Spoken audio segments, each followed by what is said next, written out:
Hi everyone, it's me Winnie and you guys are watching and learning for life. Well, आज की video में we are going to start with chapter number 9, that is mineral and energy resources part 2. Yes, last video में we did chapter number 8, that is mineral and energy resources part 1. Right, तो आज की video में we are going to see conventional sources, hydel power and non-conventional sources. ये पूरे chapter का scope है जो हमने पढ़ना है इस चैप्टर में. ठीक है, अब बात करते हैं एनर्जी सोर्सेज की. तो जो एनर्जी सोर्सेज है, लास्ट वीडियो में जो 8th चैप्टर था दैट वाज अबाउट मिनरल्स. आज का चैप्टर है अबाउट एनर्जी. तो एनर्जी रिसोर्सेज या एनर्जी सोर्सेज जो है वो ब्रॉडली दो कैटेगरीज में डिवाइड करे गए हैं, एक कन्वेंशनल एक नॉन कन्वेंशनल. अगर कन्वेंशनल वाली साइड पे आए तो उसे अंदर और हमें दिए गए हैं जैसे coal, petroleum, natural gas, hydel power, thermal power, nuclear power, ये सब कुछ. और जो इसमें पर्टिकुलर हाइडल पावर है, इसमें हमारे को दो डैम्स हैं, Bhakra Nangal dam and Hirakud dam. फिर वहीं पे नॉन कन्वेंशनल की तरफ आए तो नॉन कन्वेंशनल में you have solar energy, wind energy, water energy, biogas, side energy, geothermal energy. ये सारा कुछ आपको दिया हुआ है. ठीक है, अब बात करते हैं इंट्रोडक्शन की, आपकी बुक्स में जो दी है. Energy is an essential input for industrial and economic development and for improving the standard of living. मतलब कि जो एनर्जी है दैट इज वेरी इंपॉर्टेंट. अगर आपको कोई इंडस्ट्री डेवलप करनी है, अपनी कंट्री की इकोनॉमिक ग्रोथ, इकोनॉमिक डेवलपमेंट देखनी है, या अपने लिविंग का स्टैंडर्ड ही इंक्रीज करना है, for that cause energy is very important. ठीक है, energy output is obtained from the commercial sources like coal, petroleum and electricity.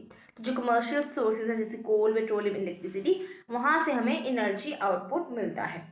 Per capita consumption of commercial energy is sometimes used as an index of economic development of country.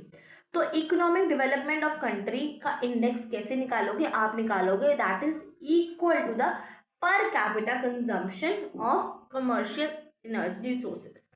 अब जो energy sources जो कि compensated नहीं किए जा सकते, अगर एक बार एग्जॉस्ट हो गए तो हो गए, ठीक है, एक्सप्लोरेशन हो गई तो हो गई, उन्हें हम कहेंगे कन्वेंशनल एनर्जी रिसोर्सेज. एग्जाम्पल्स में कोल आ गया, पेट्रोलियम आ गया, ये सारी चीजें आ गई. ठीक है, कन्वेंशनल एनर्जी रिसोर्सेज को डिटेल में पढ़ते हैं. तो the energy resources that once exhausted do not replenish. Do not replenish मतलब दोबारा नहीं बनते. Their cells within a specified period of time are called conventional or non-renewable sources. मतलब that take a lot of time to regenerate, उसे हम कहेंगे या तो conventional या non-renewable resources.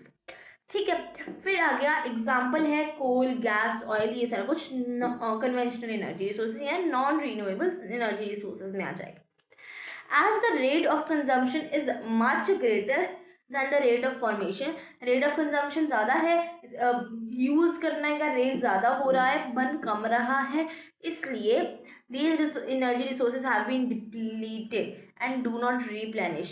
मतलब डिप्लीट मतलब उनका क्वांटिटी कम होगी, एंड डू नॉट रीप्लेनिश मतलब दोबारा बनना बहुत डिफिकल्ट है, बहुत कम टाइम, बहुत ज़्यादा टाइम लेते हैं, इसलिए बहुत कम सोर्सेज हमारे पास हैं. Conventional sources of energy emit hazardous emissions. Hazardous means bad for environment. ठीक है, so which harm our environment basically, that not only damage the earth's atmosphere, तो अर्थ का एटमॉस्फेयर डैमेज करती है, बट साथ ही साथ हेल्थ कंडीशंस को भी खराब करती है, डिटोरिएट करती है. Conventional sources are exhaustible. जो कन्वेंशनल सोर्सेज है वो एग्जॉस्टेबल है, मतलब वो खत्म हो सकते हैं. They cause pollution when used as they emit smoke and ash.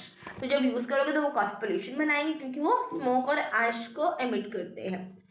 They are very expensive to be maintained and stored and transmitted. तो बहुत एक्सपेंसिव होते हैं, मेंटेन करना उन्हें बहुत ज़्यादा डिफिकल्ट है, स्टोर करना डिफिकल्ट है, एक जगह से दूसरी जगह पहुंचाना डिफिकल्ट है, तो इट इज़ वेरी एक्सपेंसिव. ठीक है, अब बात करते हैं कोल की फर्स्ट. ठीक है, तो 17th सेंचुरी में जो कोल एनर्जी है वो इंडस्ट्रियल रेवोल्यूशन का हार्ट बन गया, बहुत इंपॉर्टेंट फैक्टर बन गया. It became the primary source of energy for households and industries in equal measure. मतलब हाउस होल्ड में भी और इंडस्ट्रीज में बहुत ज़्यादा इंपॉर्टेंट इसका रोल है, इसका प्राइमरी सोर्स है एनर्जी का ये। उसके बाद आ जाता है कि with its easy availability and low cost none felt the need to think of its alternative, क्योंकि ये उस टाइम पे कम रेट का था, इजी था मिलना, इसलिए किसी को ऐसा नहीं लगा कि इसका कोई रिप्लेसमेंट होनी चाहिए। But now in the 21st century, वो 17th सेंचुरी की बात हो रही थी, अब ये 21st सेंचुरी की बात हो रही है। Human race has woken up to the hazards of global warming, depleting mineral resources and need to cut down on carbon emissions. मतलब क्या हुआ, हमें पता लगा कि हजार्ड्स है काफी सारे ग्लोबल वार्मिंग के, इसलिए हम डिप्लीट कर रहे हैं, मिनरल रिसोर्सेज डिप्लीट हो रहे हैं, और इसीलिए हमें कार्बन एमिशंस पे कम करना चाहिए, कार्बन एमिशंस को कम करना चाहिए, कट डाउन मतलब कम करना। Though coal is still a predominant energy source around the world, predominant जो पहले से ही डोमिनेट हो चुका है, पहले से ही उसने अपनी जगह बहुत ज्यादा बना ली है, ठीक है, source around the world, the researchers and policy makers have started searching for alternatives। लेकिन अब ये alternatives की जरूरत पड़ गई है ढूंढने की, क्योंकि एक तो डिप्लीट हो रहा है, दूसरी बात they are conventional means non renewable, ठीक है। India is third largest producer of coal in the world. This is very important कि जो इंडिया है that is the third largest user of producer of coal in the world. फिर types of coal, coal conventional source of energy है, it is inflammable organic substance composed of hydrocarbons found in sedimentary rocks. क्या है, they are inflammable, inflammable जिसे आग लग सकती है, organic substance है, कंपोज ऑफ किससे बना है, हाइड्रोकार्बन से बना है, और कहाँ पे मिलता है, सेडिमेंट्री रॉक्स में मिलता है। Coal is the main source of power generation in India. Power generation मतलब पावर को प्रोड्यूस करने का मेन सोर्स है इंडिया में। मोस्ट ऑफ द इंडस्ट्रीज, कौन सी industries, iron industry, steel industry and variety of chemical industries जो है ये डिपेंड कर रही है कोल पे for the intake of power, ठीक है। Depending upon the percentage of carbon, कि कार्बन कितना है, हमने कोल को 4 टाइप्स में डिफ्रेंशिएट कर दिया है।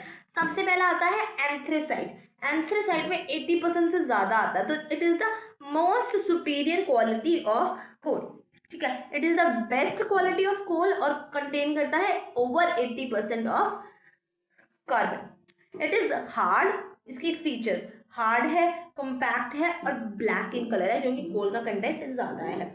It is found only in Jammu and Kashmir, बहुत इंपॉर्टेंट है, only in Jammu and Kashmir, वो भी इन वेरी स्मॉल क्वांटिटीज, ठीक है। फिर आ जाते हैं, हमारा next is bituminous coal. Bituminous coal जो है वो सेकेंड टाइप है, इसलिए इट इज 60 to 80% कॉन्सेंट्रेटेड। इसमें जो कार्बन है दैट इज 60 to 80% और बहुत ज्यादा वाइडली यही वाला यूज होता है। It's calorific value is very high, बहुत ज्यादा कैलोरिफिक वैल्यू मतलब एक कैलोरी, मतलब you know calorific value chemistry में पढ़ी है कि वो कितनी हीट प्रोड्यूस करता है सारा कुछ, तो that is very high due to high proportion of carbon and low moisture content. मतलब ये क्वेश्चन आ सकता है, why the bituminous carbon has very high calorific value. Calorific value इसलिए इसकी हाई है because of the high carbon content and low moisture content. Carbon ज्यादा है, मॉइस्चर कम है। It is mainly use for heating, steam raising और production of coke. Coke यहाँ पे वो वाला कोक नहीं है जो आप कोल्ड ड्रिंक्स में पीते हैं, coke is basically CO, water gas, या okay. It is mostly found in Jharkhand, Orissa, West Bengal, Chhattisgarh and Madhya Pradesh. तो कुछ कॉमन कर लो, झारखंड एंड उड़ीसा कर लो, मध्य प्रदेश कर लो, छत्तीसगढ़ कर लो, तो ऐसे ऐसे कोई कॉमन आप याद कर सकते हो। थर्ड टाइप है लिग्नाइट। लिग्नाइट क्या है, it is also called brown coal. तो हमने ब्लैक कलर वाला कौन सा देखा था, दैट वाज एंथ्रेसाइट। अब लिग्नाइट जो है that is called brown coal, और ये इंफीरियर इन क्वालिटी, मतलब कम है इसकी क्वालिटी, और ट्राइबल इन नेचर, मतलब पोरस इन नेचर है। It contains more of moisture and less of combustible matter. Combustible matter यहाँ पे कोल को कहा गया है, तो इसमें कोल की क्वांटिटी कम होती है, मॉइस्चर ज्यादा होता है। I'm sorry. Okay. It is found in Palna of Rajasthan, Naveli in Tamil Nadu, Lakhimpur in Assam and Karvera in Jammu and Kashmir. तो आप कोई भी कॉमन कर सकते हो लाना।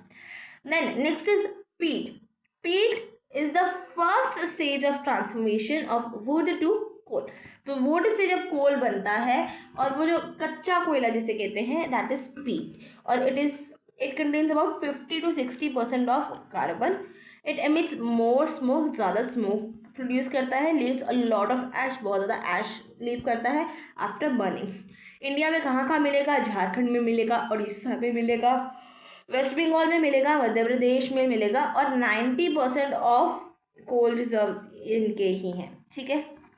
देन यूजेस, कोल के जो जनरल यूजेस हैं वो बात करी जा रही है यहाँ पे। तो coal is used in generation of power, power की जनरेशन है, बहुत इंपॉर्टेंट यूज है। It is used in generation of electric power and mineral based industries like iron and steel and cement, ये हमने पीछे पढ़ा था अभी। ठीक है। फिर demand of coal for railways has been reduced due to electrification of railways. आगे जो थे वो स्टीम इंजन थे, स्टीम इंजन के लिए कोल डालना पड़ता था अंदर, लेकिन अब जो हमारी ट्रेन है वो इलेक्ट्रिक हो चुकी हैं, इसलिए हमारा जो कोल का नीड है वहाँ पे ट्रेन में वहाँ पे कम हो चुका है रेलवेज में। ठीक है। कोल माइनिंग इज हजार्डस, बहुत ज़्यादा हजार्डस है। It can be dangerous due to occurs of poisonous gases in the mine. Mines में जब आप माइनिंग करोगे तो बहुत ज़्यादा पॉइजनस गैसेस भी आ सकती है, इसलिए ये हजार्डस है, डेंजरस है। Indian coal is mostly associated with Gondwana series of rocks and is primarily found in peninsular India में आपको ये मिलेगा। 2% ऑफ इंडिया का coal is tertiary type and is found in Assam and Jammu Kashmir. Jammu and Kashmir coal के हिसाब से बहुत इंपॉर्टेंट है। जो स्टेट्स आपको यहाँ पे इंपॉर्टेंट रहेंगी दैट इज, एक तो एंथ्रेसाइट है, जम्मू एंड कश्मीर में मिलेगा आपको। फिर जो हमारा सेकेंड टाइप था बिटुमिनस वाला, दैट इज झारखंड और उड़ीसा कर लीजिए। देन लिग्नाइट का करें तो you can again look Jammu and Kashmir, lignite आपको मिल जाएगा। पीट करो तो फिर झारखंड एंड उड़ीसा, अगेन वहाँ पे आपको मिल जाएगा। वेस्ट बंगाल, मध्य प्रदेश, ये सारे कॉमन है फॉर पीट एंड बिटुमिनस कोल। ठीक है। Next distribution of coal, Gondwana coal fields जो है उसके हिसाब से डिस्ट्रीब्यूशन बताई गई है। सबसे पहले है झारखंड में, तो झारखंड जो है लार्जेस्ट रिजर्व्स ऑफ कोल है, तो दैट इज वेरी इंपॉर्टेंट। ये अगर प्रॉपर वैसे आए हमारा कॉमन आए कि what is the largest producer of coal, तो दैट इज झारखंड। यहाँ प्रॉपर वैसे आ जाए कि give the producers of coal, तो आपको यहाँ पे झारखंड लिखना है, छत्तीसगढ़ लिखना है, उड़ीसा लिखना है, मध्य प्रदेश लिखना है, तो आपको मेन याद करने हैं। ठीक है। झारखंड में आपको मिलेगा झारिया, बोकारो एंड या झारिया एंड बोकारो कर लो आप। फिर छत्तीसगढ़ में आपको जो मेन कोलफील्ड मिलेगी दैट इज कोरबा कोलफील्ड। फिर तातापानी या रामपुरा, ये आप कर सकते हो। ठीक है। उड़ीसा का जो बहुत इंपॉर्टेंट है दैट इज संबलपुर करो एंड तलचेर करो। संबलपुर अगर आप अकेला भी करोगे तो भी चलता है, नो प्रॉब्लम। ठीक है। फिर मध्य प्रदेश, मैंने ये सारे नेम्स बोले थे, उड़ीसा, झारखंड, मध्य प्रदेश, ये बहुत ज़्यादा इंपॉर्टेंट जगह है। तो सिंगरौली एंड शोलापुर बहुत इंपॉर्टेंट है मध्य प्रदेश में अगर बात करें। और वेस्ट बंगाल की बात करें तो Raniganj is the most important. Maharashtra में आप कुछ भी कर सकते हो, महापरी कर लो, चंद्रपुर कर लो, वर्धा कर लो, तो आप एनी वर्धा वैली कर सकते हो। ठीक है। Coal is also found in Andhra Pradesh, but उसका इतना आगे दिए नहीं हुए हैं। ठीक है। टर्शरी कोलफील्ड जो है वो क्या है? टर्शरी कोलफील्ड वो होती है जो नई बनी है और मोस्टली लिग्नाइट और पीट होता है उनमें बिटुमिनस और एंथ्रेसाइट नहीं होता, क्योंकि वो लेटर स्टेजेस है जिसमें कॉन्सेंट्रेशन बहुत ज़्यादा हो जाती है। ठीक है। Then they have less carbon content and hence are of poor quality. Carbon content कम है और पुअर क्वालिटी के हैं। डिपॉजिट कहाँ पे मिलेगा? रायसी इन कश्मीर, मैंने कश्मीर बताया था। देन फिर असम में आपको लखीमपुर मिल जाएगा, एंड देन अरुणाचल प्रदेश, नागालैंड, मेघालय, राजस्थान में पल्लू, राजस्थान वाला पल्लू बहुत इंपॉर्टेंट है, एंड देन नवेली एंड या नवेली इन तमिलनाडु, या कॉमन कर लीजिए, ठीक है। अब कोल एनर्जी के एडवांटेजेस क्या क्या हैं, just give me a second, let me just see the syllabus. Okay, so advantages syllabus में हैं। तो advantages, primary source of energy, तो हमने पढ़ा कि बहुत ज़्यादा एनर्जी इस पर ही डिपेंडेंट है। Coal supplies about almost 30% of energy, primary source of energy. It is like it provides supplies around 30% of the primary energy, ठीक है, जितनी चाहिए उसकी 30%, ठीक है। And all over the world 40% of generating electricity generate कर रहा है। अफोर्डेबल और सस्टेनेबल प्राइसेस हैं इसके। कोल फिर भी चीप है, अगर बहुत ज़्यादा हाई सुपीरियर क्वालिटी का लोगे तो फिर तो आपको ऑब्वियसली एक्सपेंसिव पड़ेगा, लेकिन अगर इंफीरियर क्वालिटी का ले रहे हो, पीट ले रहे हो, लिग्नाइट ले रहे हो, तो वो आपको चीप पड़ जाएगा, ठीक है। और स्टेबल प्राइसेस है, अफोर्डेबल और स्टेबल प्राइसेस है। स्टेबल प्राइस में ज़्यादा एकदम से स्पाइक नहीं होता जैसे बाकी चीज़ों का, जैसे पेट्रोलियम का हो चुका है इस टाइम पे, ठीक है। And then easy to burn, high calorific value है तो जल्दी बर्न हो जाता है, एंड मोर एनर्जी मिलती है थोड़ी क्वांटिटी को बर्न करने से, ठीक है। No dependence on climatic conditions, climate की कंडीशंस पे कैसा वेदर है क्या है उसका कोल से कोई लेना देना नहीं है। अनलाइक विंड और सोलर और हाइडल पावर जो ये है को वो डिपेंड करती है कि क्लाइमेट कंडीशंस कैसी हैं, क्या है, सब कुछ है, लेकिन जो हमारी कोल है that doesn't depend on it. Coal is versatile, बहुत इंपॉर्टेंट पॉइंट है कि it is mainly use for generating electricity. और फिर इसका बाय प्रोडक्ट जो है उसका कोल तार, वो यूज करते हैं हम phenol, creosote oil, naphthalene balls बनाने में और केमिकल्स बनाने में। Aspirin, soap dyes, paints, lubricants, fabrics, ये सारा कुछ यहाँ से बन रहा है। It reduces the dependence on oil और it is the safest as compare to nuclear energy, क्योंकि न्यूक्लियर एनर्जी बहुत ज़्यादा एक्सप्लोजिव है, डेंजरस है, इसलिए ये सेफ है। अब डिसएडवांटेजेस क्या है, एक तो इन्वायरमेंटल इम्पैक्ट आ गया, जितने भी कन्वेंशनल रिसोर्सेज हैं उसके कुछ कॉमन डिसएडवांटेजेस आपको याद करने हैं। सबसे पहले तो it is non environment friendly, तो इन्वायरमेंट को हार्म करेगा, सबसे पहले पॉल्यूशन करेगा, ये सब कुछ आपको इजीली याद रखना चाहिए, ठीक है। तो इन्वायरमेंट फ्रेंडली नहीं है तो बहुत सारा यार, अगर हम कोल की पर्टिकुलर बात करें तो कार्बन डाइऑक्साइड देता है, सल्फ्यूरिक एसिड देता है, आर्सेनिक एश, नाइट्रोजन ऑक्साइड, ये सब चीज़ें इसमें मिलती है। और कार्बन डाइऑक्साइड अगर कोल बर्निंग से मिले तो ये 65% ऑफ कार्बन डाइऑक्साइड उसमें एटमॉस्फेयर में होती है, जिससे ग्रीन हाउस का कॉन्सेंट्रेशन बढ़ जाती है तो ग्लोबल वार्मिंग होती है, ठीक है। पोल्यूशन, लेड हो अगर पोल्यूशन में होगा तो फिर रेन होगी तो एसिड रेन बन जाएगी, ठीक है। देन कोल माइनिंग का impact, the coal seams are surrounded by plants and rivers, तो वो जब होता है तो उससे गैसेस निकलती हैं और डिस्ट्रॉय कर देती है फॉरेस्ट को, रिवर्स को, वाइल्ड लाइफ को इफेक्ट करती है, इकोसिस्टम को अफेक्ट करता है जो कोल माइनिंग है। फिर ट्रांसपोर्ट, जो कोल को ट्रांसपोर्ट करना वो बहुत ज़्यादा एक्सटेंसिव ट्रांसपोर्टेशन सिस्टम चाहिए, क्योंकि वो माउंटेन से जाएगा, वैलीज से जाएगा, अलग अलग जगहों से उसे लैंडस्केप से जाना पड़ेगा। Third is impact on minus health, अब वहाँ पे इतनी ज़्यादा पॉइजनस गैसेस निकलेंगी, सब कुछ होगा तो एक्सप्लोशंस होंगी, तो जो माइनिंग करने वाला पर्सन है उसकी हेल्थ पे बहुत ज़्यादा रिस्क है फिलहाल, ठीक है। Constant exposure to harmful gases can lead to respiratory diseases, lung cancers, black lung, क्योंकि कोल डस्ट है, और कंजेस्टिव हार्ट फेलियर भी हो सकता है। अब लास्ट थिंग जो है इसमें कोल की, that is coal is non renewable source, तो ज़्यादा जल्दी हम इसे नहीं कर सकते, कन्वेंशनल सोर्स है, इसलिए ये बहुत जल्दी डिप्लीट हो रहा है हमारा, इसलिए हम इसे सेफ, चाहे ये सेफ है बट स्टिल डिप्लीशन हो रही है, फिर हम इसे फर्दर फ्यूचर में यूज़ नहीं कर पाएंगे अगर हम आज ही इसको सारा कुछ ख़त्म कर देंगे, ठीक है। इससे हो गया हमारा कोल फिनिश। अब हम करेंगे पेट्रोलियम के बारे में। पेट्रोलियम क्या है, तो petroleum word has been derived from the two Latin words, that is petrol and oleum, ठीक है। पेट्रोल एंड ओलियम, पेट्रोलियम बना। पेट्रोल का मतलब जो है that is rock, and oleum का मतलब होता है ऑयल, तो जो ऑयल रॉक्स में से निकलेगा उसे हम कहेंगे रॉक ऑयल, और that is petroleum. Thus, petroleum is the oil obtained from rocks and particularly कौन सी rocks? Sedimentary rocks of India. इससे हम मिनरल ऑयल या लिक्विड गोल्ड भी कहते हैं, ठीक है। Technically speaking petroleum is inflammable liquid, आग लग सकती है, that is composed of hydrocarbons, 90 to 95% hydrocarbons हैं, ठीक है। एंड रिमेनिंग जो है वो दूसरे कंपाउंड लाइक ऑक्सीजन हो गया, नाइट्रोजन हो गया, सल्फर हो गया।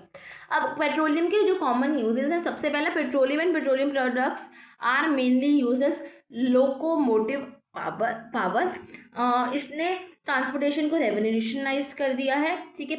नंबर 2 इज बहुत कम स्मोक और ऐश ये प्रोड्यूस करता है एज कंपेयर टू कोल, क्योंकि वो बहुत ज़्यादा करता है। थर्ड हम कह सकते हैं कि it provides most important lubricating agents, ठीक है। एंड पेट्रोकेमिकल इंडस्ट्रीज के लिए रॉ मटेरियल है ये। देन मेन सोर्स हम wax, Vaseline, paraffin, kerosene, diesel oils और बेंजीन, ये सारा कुछ इससे प्रोड्यूस हो सकता है। पेंट्स, प्लास्टिक्स, मेडिसिन और फर्टिलाइजर्स बनाने में भी काम आता है। And the very last one is raw material for chemical industries, ये प्रोवाइड करता है। फिर आ जाता है डिस्ट्रीब्यूशन। पेट्रोलियम की डिस्ट्रीब्यूशन कहाँ कहाँ पे है? सबसे पहले या oil was first discovered in India in Makum in the north east part of Assam, ठीक है। और offshore sea at Mumbai high basin and Alia Bhatt. तो ये जो है that is Mumbai high is the most important place जो आपको पेट्रोलियम में याद रखनी है। दिग्बोई, नारखटिया, रुद्रसागर, नुनमती असम में, ये बहुत ज़्यादा इंपॉर्टेंट है। गुजरात में अंकलेश्वर, कोयाली एंड कलोल, ठीक है, ये आपको याद करनी है। अब list of oil refineries in India, सबसे पहले नंबर पे आएगी जामनगर रिफाइनरी, ये प्राइवेट है, गुजरात में है और रिलायंस के अंडर है। फिर नायारा एनर्जी रिफाइनरी आएगी, ये नायारा एनर्जी लिमिटेड के अंदर ही है, प्राइवेट है और ये भी गुजरात में है।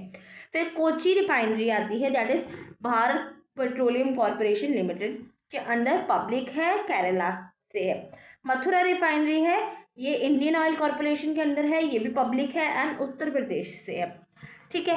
Then next is Barauni refinery, ये इंडियन ऑयल कॉरपोरेशन लिमिटेड, ये भी वहीं से है एंड ये भी पब्लिक है और ये बिहार में है।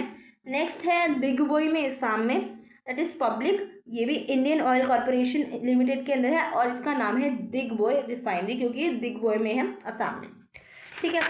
नेक्स्ट पेज पे आते हैं, तो नेम द फॉलोइंग जो यहाँ पे ऊपर दिए हुए हैं, दैट इज वेरी इंपॉर्टेंट, ये आपको याद करना है। तो largest coal field of India Jharkhand है, दैट इज झारिया, ठीक है। फिर आपको आ गया oldest oil field of in India, that is Digboi, ये आपको याद रखनी है। ओल्डेस्ट दिग्बोय है, लार्जेस्ट जो हम बात करें तो कोल की, तो झारिया में झारखंड में मिलेगा। Biggest best variety of iron ore जो है आपकी वो मैग्नेटाइट होगी, ये हमने लास्ट चैप्टर में पढ़ा था, तो जिसने वो वीडियो नहीं देखी please go to that chapter and refer to that, ठीक है। Then largest oil refinery in public sector में Mathura refinery is the largest refinery. Metallic mineral, जिसके लिए बालाघाट डिस्ट्रिक्ट मध्य प्रदेश की बहुत ज़्यादा इंपॉर्टेंट है, ये भी हमने लास्ट चैप्टर में पढ़ा था, दैट इज कॉपर, ठीक है। Then multipurpose project Sutlej river पे जो है, that is Bhakra Nangal dam, ठीक है। एंड देन ये जो भाखड़ा नंबर डैम वाला क्वेश्चन है, ये आगे जब हम हाइडल पावर पढ़ने वाले हैं वहाँ पे आएगा, ठीक है। Mineral use for generating nuclear power हम यूरेनियम से करेंगे, ये भी आगे क्वेश्चन है। An offshore oil field on the Gulf of Cambay, that is Aliabet Island, close to Bhavnagar, ठीक है। एंड ऑयल रिफाइनरी बिहार में जो है वो दैट इज बरौनी, ठीक है। List of major oil refineries in India, ये आपको बात करनी है। ऑनशोर एंड ऑफशोर की बात करेंगे। सबसे पहले ऑनशोर की बात करें तो दिग्बोय है हमारे पास, दैट इज द ओल्डेस्ट। नरखातिया, मरान, रुद्रसागी, ये सारी आपको मिलेंगी असम में, ठीक है। फिर और भी है, जैसे निग्रोय ऑयल फील्ड्स है जो कि तिरप डिस्ट्रिक्ट अरुणाचल प्रदेश में है, ठीक है। नागालैंड में आप बोलो Borholla and border of Nagaland and Assam, तो ये आप असम में भी लिख सकते हो। Now B is on shore oil fields in western India, ऊपर था north east India. Western India में जो है दैट इज गुजरात में इतनी सारी ऑयल फील्ड्स हैं, बहुत ज़्यादा चीज़ें हैं। जैसे अंकलेश्वर है जो कि लार्जेस्ट है इन खंबत बेसिन। फिर कलोल है, नवागम है, मेहसाना है, कड़ी है, अहमदाबाद है। ठीक है, ये सारी सनातन फील्ड्स है। ऑन शोर ऑयल फील्ड्स, अब सदर्न में आ जाओ तो गोदावरी बेसिन और कावेरी बेसिन पे है, और ये जो गोदावरी और कावेरी वाली है ये न्यू ऑयल फील्ड्स है। ठीक है, फिर आ गया हमारा जो माइनिंग स्टेट्स हैं, वहाँ पे आपको जो लोअर सदर्न इंडिया में मिलेंगी, that will be Gujarat, Assam, Tamil Nadu, Arunachal Pradesh. ठीक है, फिर बॉम्बे हाई जो है that is offshore oil field and it is very important. तो आपको मैं बता दूं कि यस, तो ONGC डिस्कवर किया था oil in shelf of area Maharashtra में 176 kilometre north west of Mumbai in 1974 में। ठीक है, structure containing oil in Mumbai high and basin is named in Sagar Samrat. ये सागर समृत वाला पॉइंट बहुत इंपॉर्टेंट है। ठीक है, अदर ऑयल फील्ड्स जो यहाँ पे है, भसीन है, आलियाबेट है, भावनगर है, गल्फ ऑफ कैम्बे है। अब जो बॉम्बे हाई है दैट इज द ओल्डेस्ट। ठीक है, एक हमारी दिग्बॉय है एंड बॉम्बे हाई है ओल्डेस्ट। अब बासिन और आलियाबेट जो है दैट इज ऑल्सो न्यू वाली। ठीक है, and then another structure named Heera is also in operation, अब बन रहा है। ठीक है, अदर ऑयल फील्ड्स, अगर दूसरी ऑयल फील्ड्स की बात करें तो कावेरी और कृष्णा और गोदावरी, ये तीन जो रिवर्स है इनके ऊपर जो है दैट इज वेरी इंपॉर्टेंट। ठीक है, continental shelf area Sundarban delta में, और shore area gulf of Cambay region, ये भी न्यू वाली है, तो this is also very important. ठीक है, next is Reliance Jamnagar oil refinery in India, that is very important क्योंकि this is the largest private oil refinery। ठीक है, Jamnagar refinery is the world's largest private sectors crude oil refinery, सबसे ज्यादा private largest है। Refinery complex is located at Jamnagar in Gujarat में जामनगर है near the Ahmedabad reason, तो वहाँ पे आपको ये मिल जाएगी। It is owned and operated by Reliance industries means Ambanis. Okay, and then advantages of petroleum के एडवांटेजेस क्या है? It is a fossil fuels accumulates in porous rocks, it is porous, इसमें फ्राइबल है, जो हमने पीछे भी पढ़ा था कोल में भी। ठीक है, एडवांटेजेस क्या है? It can be extracted easily निकाला जा सकता है, टेक्नोलॉजीज बढ़ चुकी हैं, वही सब कुछ हो चुका है। It has high density and small amounts of petroleum can generate high energy rates and it can be used till the last drop. ठीक है, it can be extracted at low cost, costing बहुत लो है extraction की। Disadvantages, सबसे पहले resource जो है वो लिमिटेड है because it is a conventional source of energy. Then is environmental pollution, extracting and burning oil generates greenhouse gases, और ये जो ग्लोबल वार्मिंग करेंगे। Non renewable source of energy है, और पेट्रोलियम बहुत ज़्यादा एक्सपेंसिव है, डिप्लीशन हो रही है फॉसिल फ्यूल्स की, जिससे लिमिटेड सप्लाई ऑफ पेट्रोलियम ही मिलेगा। With this we completed coal and petroleum. Yes, yeah, we completed petroleum and coal from here. Then now what we are left with for today's video, just give me a second. Yeah, so we are left with natural gas today. So natural gas करेंगे and उसके बाद जो भी रहेगा hydel power and conventional non conventional energy resources, that will be doing in the next part. ठीक है, तो आज के वीडियो का लास्ट पार्ट करते हैं, that is natural gas. Yes, let's start with natural gas. और नेचुरल गैस का जो भी पार्ट है वो बहुत थोड़ा करना है, हमने सारा नहीं पार्ट करना है। We have to till hydro electricity से ऊपर तक का करना है, like problems of natural gases तक ही करना है, उससे ज़्यादा नहीं करना है आपको आगे। ठीक है, बिकॉज वो आगे रीड ओनली तक ही रहेगा। अब नेचुरल गैस क्या है? Natural gas is the gas constituting of primary of methane, methane से ज़्यादातर बनी है। It is created in two primary ways, या बायोजेनिक मैकेनिज्म से बनती है या थर्मोजेनिक मैकेनिज्म से बनती है। कोई भी दो तरीके हैं, कोई सी भी एक तरीके से बनती है। अब बायोजेनिक मैकेनिज्म क्या है, इसमें नेचुरल गैस जो है वो मिथेन से बनती है, मिथेनोजेनिक ऑर्गेनिज्म से बनती है। And natural gas is created in landfills में बनती है और हार्वेस्ट करी जाती है तो यूज करने के लिए फ्यूल्स की तरह।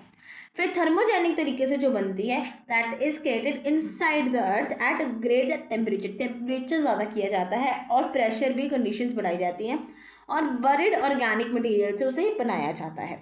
फिर आगे डिस्ट्रीब्यूशन ऑफ नेचुरल गैस की डिस्ट्रीब्यूशन कैसे की गई है, तो सबसे पहले है gas authority of India limited, ये जो GAIL है, गेल के तरीके से आप याद करेंगे, ठीक है। इंपॉर्टेंट है source of energy in India natural gas जो है। देन बात करो तो 3/4 मतलब 65% जो गैस है वो आ रही है मुंबई हाई से, जो कि पेट्रोलियम का भी था, और रेस्ट जो 35% है वो आ रही है असम, तमिलनाडु एंड त्रिपुरा एंड बसी, ठीक है। एडवांटेजेस बात करें तो नेचुरल गैस के सर्टेन एडवांटेजेस हैं, that is natural gas is efficiently and safely store, बहुत इजीली स्टोर कर सकते हैं। It is considered as environmentally friendly because इसमें लो एमिशंस हैं, बहुत ज़्यादा कम यूज़ होता है। It is used as cooking gas at home, जो कि हम LPG सिलेंडर्स यूज़ करते हैं। एंड फ्यूल फॉर व्हीकल्स, जो CNG कंप्रेस्ड नेचुरल गैस हम यूज़ करते हैं कई बार व्हीकल्स में भी। Liquefied natural gas LNG is much cheaper, जो लिक्विफाइड फॉर्म में आप अगर आप ले रहे हो that is very much more cheaper, ठीक है। या देन उस पे बाद आ जाते हैं डिसएडवांटेजेस पे। तो दूसरे फॉसिल फ्यूल्स की तरह नेचुरल गैस है वो फिर अभी भी ग्रीन हाउस एमिशंस तो प्रोड्यूस कर ही रही है, ठीक है। It can not be use at large scale पे आप यूज नहीं कर सकते हो। This gas is highly volatile, तो fumes in air and dangerous हो सकती है, ठीक है। वॉलेटाइल की जगह you can also use the word hygroscopic in nature, ये आपने यूज किया है in the nitric acid chapter of chemistry, ठीक है। True natural gas is colorless, odorless, tasteless, which make its leak detection difficult. तो जो एक्चुअल नेचुरल गैस है वो कलरलेस है, ओडोरलेस है, टेस्टलेस है, तो अगर कोई लीकेज भी हो जाएगा तो हमें पता नहीं लगेगा leakage, and it can be very very dangerous. Lastly problems of natural gas की काफ़ी सारी प्रॉब्लम्स है। सबसे पहले तो lack of required compression and transportation facilities, compress करने के इतने हमारे पास तरीके नहीं हैं अभी, और ट्रांसपोर्ट भी बहुत ज़्यादा फैसिलिटीज़ इतनी नहीं है जो हमारी नेचुरल गैस को लेके जा सके। Lack of technical help for operational safety ज़रूरी है ऑपरेशन जहाँ पे करने में, ऑपरेशन वो वाले ऑपरेशन या ऑपरेशनल मतलब जहाँ पे बनना है एंड एवरीथिंग, वहाँ पे टेक्निकल हेल्प की लैक है हमें। Electricity plays an dominant role in the progress and prosperity of the country को प्रोग्रेस करवाने में बहुत ज़्यादा इंपॉर्टेंट रोल है। कंजम्पशन ऑफ इलेक्ट्रिसिटी एक बैरोमीटर है for the nation's economic wellbeing and standard of living of its people, कि लोग कैसे रहते हैं कैसे नहीं करते, कितना लोगों का स्टैंडर्ड है, that is determined by the consumption of energy, electricity basically, ठीक है। With this we complete our today's topic, that is we did coal, petroleum and natural gas. Okay, so I'll be seeing you guys in the next one where we will be doing hydropower and also the conventional sources or non-conventional sources of energy. ठीक है, so I'll be seeing you guys in the next one. Till then, bye bye. Thanks for watching and like, share, subscribe. Also comment on all your queries. I'll be answering that in the next one. Bye guys.